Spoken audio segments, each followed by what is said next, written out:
Hello friends, कैसे हैं आप सभी लोग। मेरा नाम है आशीष जोशी और दोस्तों आज की वीडियो में हम बात करेंगे बेयर्स स्ट्रेन थ्योरी के बारे में।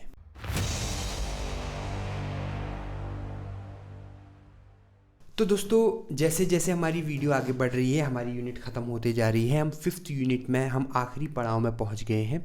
ठीक है, आज हम बात करेंगे बेयर्स स्ट्रेन थ्योरी के बारे में। काफ़ी इंपॉर्टेंट है, ज़्यादा डिफिकल्ट नहीं है, बहुत सिंपल है लेकिन इंपॉर्टेंट है। ठीक है, तो ध्यान से समझिएगा। जहाँ पर आपको कन्फ्यूजन है आप मुझे जो है कमेंट में कमेंट कर सकते हो, कमेंट बॉक्स में। ठीक है, देखिए ये जो बेयर्स स्ट्रेन थ्योरी है, ये एक साइंटिस्ट थे, ठीक है, एडोल्फ बेयर करके, ठीक है, जर्मन साइंटिस्ट थे, उनके नाम पे पढ़ा है। ये नोबेल प्राइज़ भी मिला था इसलिए उनको। ठीक है, अब इसमें उन्होंने क्या बोला, उन्होंने देखिए एक चीज़ बोली। बहुत बड़ी वीडियो नहीं बनाने वाला हूँ मैं, बहुत छोटी वीडियो बनाने वाला हूँ। ठीक है, ज़्यादा बड़ी वीडियो नहीं बनने वाली है। देखिए उन्होंने क्या बोला, सिंपल सा सिंपल रखते हैं हम इसको।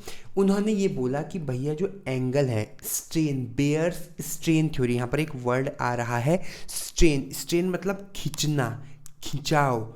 ठीक है, स्ट्रेन, जैसे फॉर एग्जाम्पल ये कोई, सॉरी, ये क्या है आपका साइक्लोप्रोपेन। इसका जो स्ट्रक्चर है ये कितना है 60 डिग्री सेंटीग्रेड। इसका भी स्ट्रक्चर 60 डिग्री सेंटीग्रेड है और इसका भी 60 डिग्री सेंटीग्रेड है। वैसे जो ट्राइंगल है, अगर ट्राइंगल का 180 होता है, ये बात की बात है, इसको हम अभी डिस्कस नहीं कर रहे हैं, लेकिन इसका 60 डिग्री है। लेकिन एक्चुअली में आप देखेंगे sp3 हाइब्रिडाइजेशन है इसमें, और sp3 हाइब्रिडाइजेशन में लगभग जो वो होता है वो 109 डिग्री 28 मिनट का होता है। 28 मिनट को अगर आप नहीं भी मान रहे हो तो इसको समहाउ आप लिख सकते हैं 109 डिग्री। क्या बात क्लियर हुई? तो 109 डिग्री का स्ट्रेन, 109 डिग्री इसमें एक्चुअल में एंगल बता रहा है। तो स्ट्रेन कितना हुआ? क्या आपको ये बात क्लियर हुई? मैं एक बार दोबारा बता रहा हूँ, देखिए ध्यान से समझिएगा। ठीक है, इसको मैं हटा ही देता हूँ। ठीक है, ध्यान से समझिएगा। देखिए बेसिकली ये चीज़ें जो है, ये जो एंगल स्ट्रेन थ्योरी है, ये 3 मेंबर्ड, 4 मेंबर्ड, 5 मेंबर्ड और 6 मेंबर्ड के लिए भी यूज़ की जाती है। उन्हीं के लिए यूज़ की जाती है। ठीक है, साइक्लो एल्केन हम पढ़ रहे हैं। ठीक है, अब देखिए जैसे मैं यहाँ पर जो बताना चाह रहा हूँ आपको, ये बताना चाह रहा हूँ, ये है आपका, ये क्या है आपका प्रोपेन, साइक्लो प्रोपेन। ठीक है, मैथ एथ प्रोप, 3 कार्बन है। क्लियर? अब इसमें जो एक्चुअल जो डिग्री है इसका, ये कितना है 60 डिग्री सेंटीग्रेड, 60 डिग्री सेंटीग्रेड है। लेकिन ड्यू टू sp3 हाइब्रिडाइजेशन ये एक्चुअल में बना रहा है 109 डिग्री 28 मिनट। ठीक है, जिसको हम कलेक्टिवली बोल दे रहे हैं 109 डिग्री 28 मिनट को हम ज़्यादा वो नहीं कर रहे हैं, कैलकुलेशन में दिक्कत होगी। ठीक है, अब 109 डिग्री इसका क्या है, एक्चुअल एंगल है। तो इसमें कितना स्ट्रेन होगा?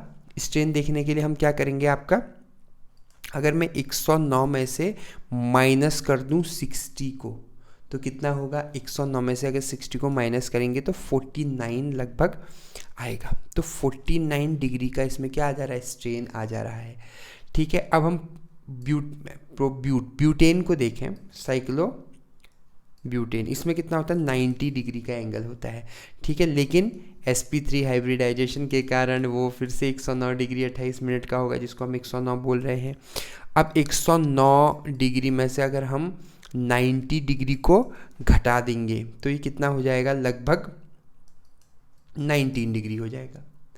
ठीक, और वैसे ही अगर आप 5 मेंबर्ड रिंग को भी देखोगे, सॉरी 5 मेंबर्ड रिंग को भी अगर आप देखोगे तो उनमें जो होता है वो 108 डिग्री का होता है स्ट्रेन। ठीक है, लेकिन एक्चुअल में कितना है, 109 डिग्री है। तो कितने डिग्री का डिफरेंस हुआ, 109 माइनस 108 मतलब 1 डिग्री का। ठीक है, तो सबसे ज़्यादा स्ट्रेन होने की पॉसिबिलिटी किस में है, 3rd मेंबर वाले में। मतलब 3rd मेंबर वाला सबसे ज़्यादा अनस्टेबल है, इसीलिए नोबेल प्राइज़ मिला था। देखिए डीप बात बोली है अगले ने, ठीक है, बेयर साहब ने। ठीक है, और सबसे कम होगा 5 मेंबर में। हालांकि सबसे कम अगर हम इसको प्रैक्टिकली परफॉर्म करें, ये तो थियोरिटिकल बात होगी, प्रैक्टिकली सबसे कम 6 डिग्री में होता है, फिर 5 में होता है, फिर 4 में होता है और फिर 3 में होता है। ऐसा क्यों होता है, इसके पीछे एक छोटा सा रीज़न है। वो रीज़न ये है कि देखिए जो हम अभी तक पढ़ रहे हैं, ये वाली जो हमने चीज़ पढ़ी है, ये एक नॉर्मल पेपर में 2D पेपर में हम लिख रहे हैं, नॉर्मल एक पेपर में हम जो है इसका डायग्राम बना रहे हैं, लेकिन एक्चुअल में इसका डायग्राम ऐसा नहीं होता है। इसका डायग्राम अगर आप 3D डायग्राम की बात करेंगे तो एक्चुअल में क्या होता है, इसके डायग्राम में काफ़ी डिफरेंस होता है। ये फिर प्लेनर, नॉन प्लेनर, ठीक है, मतलब ऐसा नहीं कि सीधे है, ठीक है, upper the plane, below the plane, तो उसका स्ट्रक्चर दूसरा बन जाता है।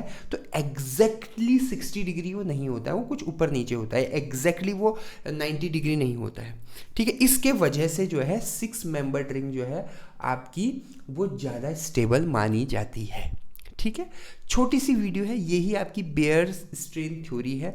मतलब बेयर साहब ने ये बोला था भैया sp3 हाइब्रिडाइजेशन के कारण जो है आपका एंगल्स में स्ट्रेन होता है। एंगल्स में स्ट्रेन होता है को मैं एक बार दोबारा से आपको रिपीट कर देता हूँ। जैसे ये फॉर एग्जांपल एक प्रोपेन है, साइक्लोप्रोपेन, ये 60 डिग्री है, लेकिन अगर इनमें स्ट्रेन होगा तो ये इस तरह से स्ट्रेन आएगा, इस तरह से ये और ये जो स्ट्रेन होगा पूरा, ये जो स्ट्रेन हुआ है ये कितना हुआ, 109 डिग्री 28 मिनट का।